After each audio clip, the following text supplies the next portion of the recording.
तीसरा अध्याय शुरू करते हैं बिंदुक ब्राह्मण की कथा। श्री सूत जी बोले, शौनक, सुनो, मैं तुम्हारे सामने अन्य गोपनीय कथा का वर्णन करूंगा, क्योंकि तुम शिव भक्तों में अग्रणीय व वेदताओं में श्रेष्ठ हो।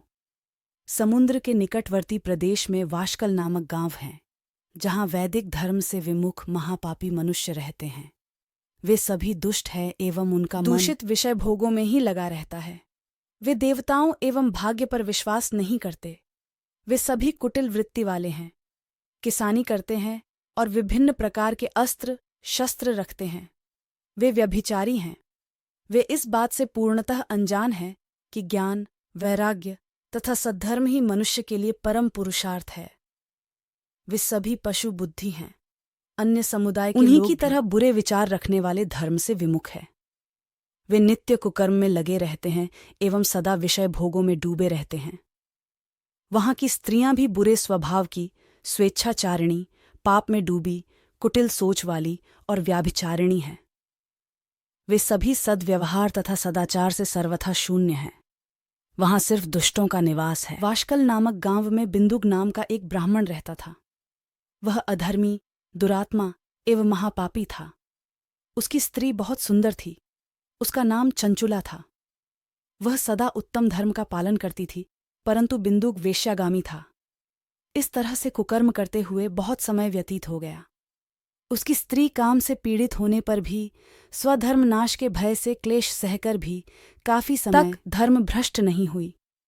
परंतु आगे चलकर वह भी अपने दुराचारी पति के आचरण से प्रभावित होकर दुराचारिणी और अपने धर्म से विमुख हो गई। इस तरह दुराचार में डूबे हुए उन पति पत्नी का बहुत सा समय व्यर्थ बीत गया।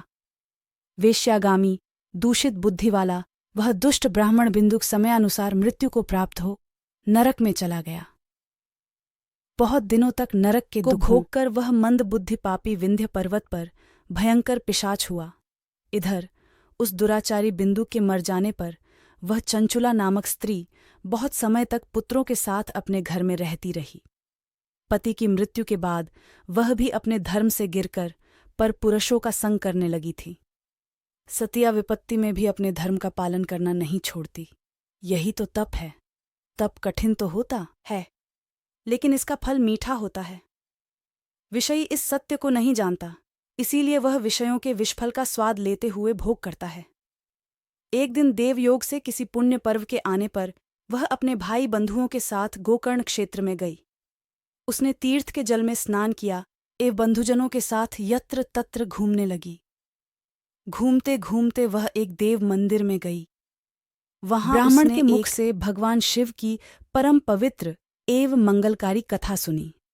कथावाचक ब्राह्मण कह रहे थे कि जो स्त्रियां व्यभिचार करती हैं, वे मरने के बाद जब यमलोक जाती हैं, तब यमराज के दूत उन्हें तरह तरह से यंत्रणा देते हैं। वे उसके कामांगों को तप्त लौह छड़ों से दागते हैं। तप्त लौह के पुरुष से उसका संसर्ग कराते हैं।